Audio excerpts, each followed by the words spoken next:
So third and fourth some பார்க்கலாம். So நிலை வெக்டரை கொண்ட அப்படின்னு சொல்லி கொடுத்துருக்காங்க. அப்போ இது நம்ம ஏ வெக்டர்னு எடுத்துக்கலாம். A vector equal to 2i cap plus 6j cap plus 3k cap. நிலை வெக்டராக கொண்ட புள்ளி வழியாக செல்வதும் என்ற வெக்டருக்கு செங்குத்தானதுமான. அப்போ இதை நம்ம n vector equal to i cap plus 3j cap plus 5k cap. செங்குத்தானதுமான தளத்தின் வெக்டர் மற்றும் கார்ட்டீசியன் சமன்பாடு.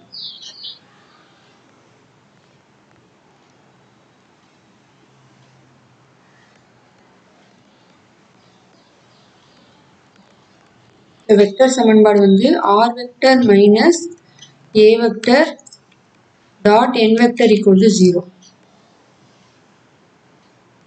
இப்போ இந்த n வெக்டர் வச்சு உள்ள கொண்டு வந்து மல்டிப்ளை பண்ண போறோம். r vector dot n vector minus a vector dot n vector equal to 0. இந்த மைனஸ் இங்கிட்டு பிளஸ்ல கொண்டு வந்தோம்னா r vector dot n vector equal to a vector dot n vector. நமக்கு r vector dot i cap plus 3j cap plus 5k cap 2i cap plus 6j cap plus 3k cap dot i cap plus 3j cap plus 5k cap. So நமக்கு இங்கே பெருக்கல் இருக்கிறதால இதை நம்ம multiply பண்ணோம்னா r vector dot i cap plus 3j cap plus 5k gap equal to 2 plus 18 plus 15. So r vector dot I cap plus 3j cap plus 5k cap equal to 35. இது அதுக்கப்புறம் Cartesian சமன்பாடு.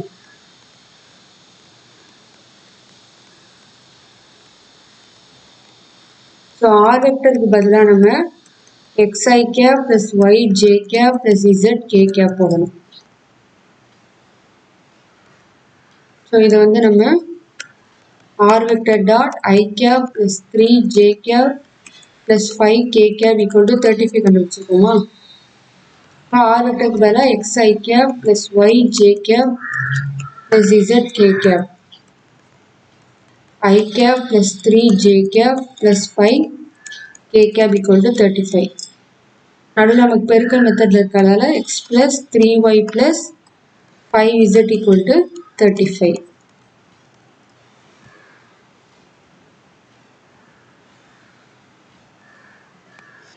Fourth sumல தளத்தின் சமன்பாடு Cartesian சமன்பாடு. அப்போ r vector minus a vector dot n vector equal to 0. இப்போ நம்ம கொடுத்துருக்கிற புள்ளி வந்து a vector equal to minus I cap plus j cap plus 2k cap. அந்த புள்ளி கொடுத்துருக்காங்கல்ல minus 1, 1, 2 அதை தான் நம்ம இந்த மாதிரி எழுதியிருக்கோம். அடுத்தது n cap வந்து என்னன்னு பார்த்தீங்கன்னா li cap plus mj cap plus nk cap. So இதில் LMNக்கு வந்து நம்ம இன்னொன்று பார்த்தீங்கன்னா ஆய அச்சுகளுடன் சமகோணத்தை ஏற்படுத்தும். ஸோ நமக்கு ஒரு ஆங்கிள் இங்கே இது பண்ணியிருக்காங்க. ஸோ அப்போ நம்ம எல்ல வந்து cos alpha, m cos beta, n cos gamma. இப்போ இதில் அப்ளை பண்ணோம்னா cos alpha i cap plus cos beta j cap plus cos gamma k cap. அடுத்து பார்த்தீங்கன்னா சமகோணம் சொல்லியிருக்காங்க. சமகோணம் அப்போ ஆல்ஃபா பீட்டா காமா மூணுமே சமகோணம்.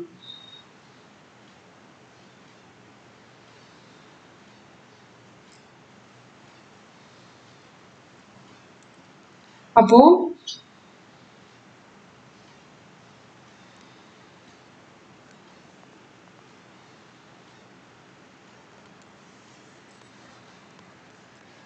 ஆய அச்சுகளுடன்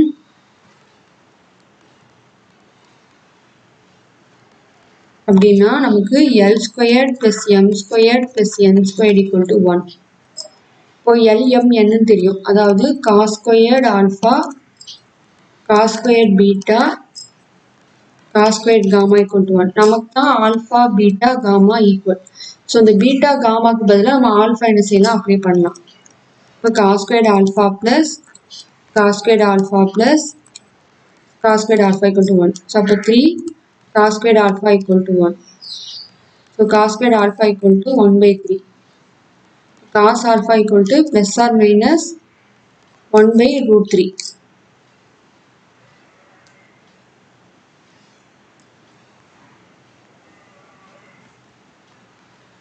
ஸோ நமக்கு alpha beta gamma equal. So cos alpha இதுனா இப்போ காஸ் பீட்டாவும் இதுதான்.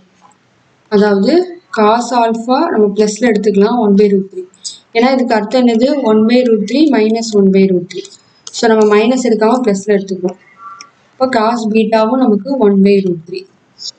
இது காஸ் காமாவும் 1/√3.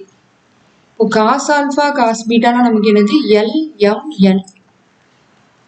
அப்போ இதில் L = 1/√3, M = 1/√3, N = 1/√3.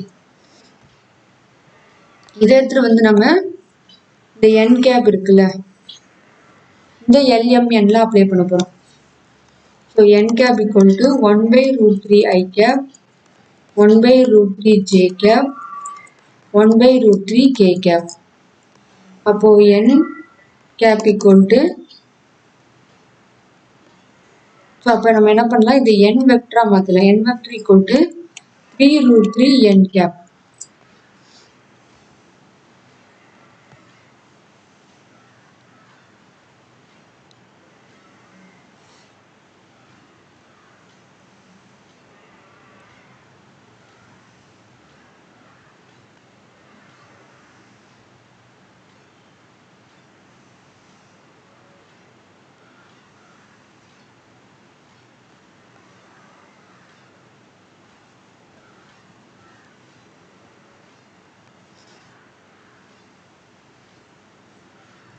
So N vector அப்படிங்கிறது நமக்கு 3√3 N கேப்.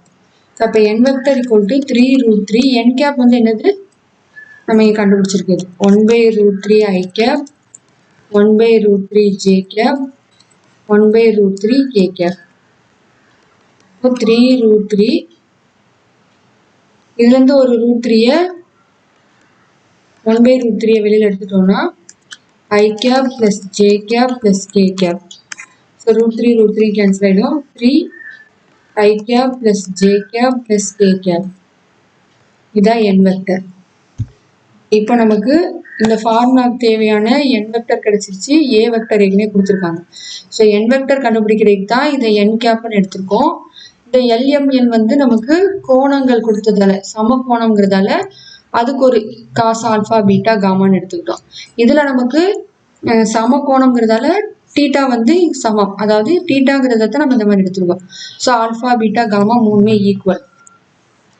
அதை வந்து இந்த ஆயச்சுகளுடனுக்குரிய அந்த ஃபார்முலாவில் போட்டு காசோடைய ஃபார்முலா கண்டுபிடிக்கணும். இந்த காஸ் ஆல்ஃபா தான் நமக்கு என்னது, cos beta gamma. So alpha beta gamma ஏற்கனவே ஈக்குவல் தான். காஸ் ஆல்ஃபா ஆர் காஸ் பீட்டான்னு நம்ம என்ன செஞ்சுருக்கோம், LMN எடுத்துட்டு அந்த LMN இந்த N கேப்ல போட்டுருக்கோம். அப்பனா தான் நமக்கு N வெக்டர் தெரியும். N கேப் கண்டுபிடிச்சாதான் நமக்கு N வெக்டர் தெரியும். N வெக்டர் தெரிஞ்சிச்சுன்னா ஸ்ட்ரெயிட்டா நம்ம R vector dot A vector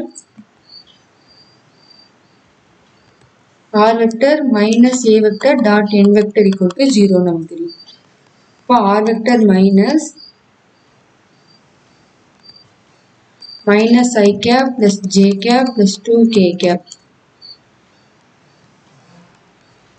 N vector வந்து 3 I cap + J cap + K cap. இப்போ R vector minus I cap + J cap + 2K gap 3 I cap + 3 J cap + 3K cap = 0.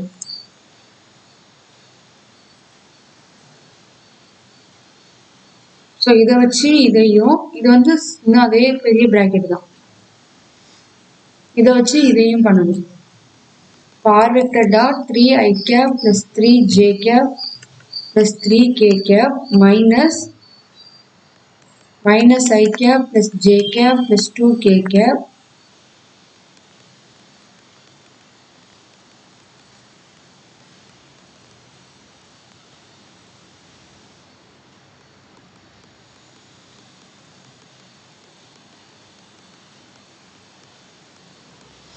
minus 3 plus 3 plus 6.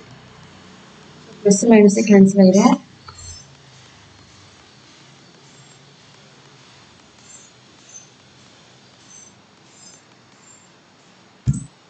நமக்கு ஏற்கனவே r வெக்டருக்கு தெரியும்.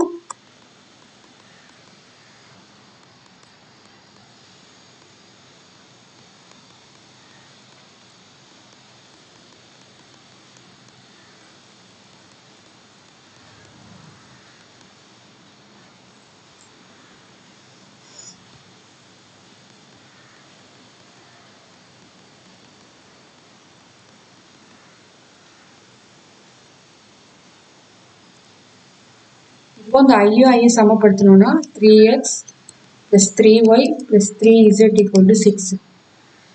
இப்போ 3 காமனா எடுத்தோம்னா x plus y plus z equal to 6. இப்போ x plus y plus z equal to 6 by 3. So x plus y plus z equal to 2. இதான் நமக்கு என்னது கார்ட்டீசியன் சமன்பாடு. வெக்டர் சமன்பாடுங்கிறது நமக்கு இந்த இதுதான்.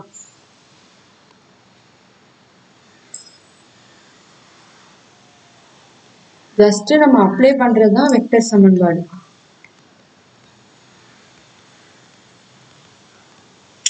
தேர்ட் சம்லயே நமக்கு தெரியும். பாருங்க வெக்டர் சமன்பாடுங்கிறது a வெக்டர் n வெக்டரையும் போட்டுரும். a வெக்டர் n வெக்டரையும் போட்டுரும். கார்ட்டீசியன் சமன்பாடுங்கிறது இந்த rக்கு இந்த மதிப்பு கொடுத்துறோமா, இதுதான் கார்ட்டீசியன் சமன்பாடு. அதே மாதிரிதான் இதுல வெக்டர் சமன்பாடுங்கிறது இந்த a வெக்டர் n வெக்டரையும் அப்ளை பண்றோம். அடுத்தது இந்த x rக்கு ஒரு மதிப்பு கொடுக்குறோம்ல, இதுதான் கார்ட்டீசியன் சமன்பாடு.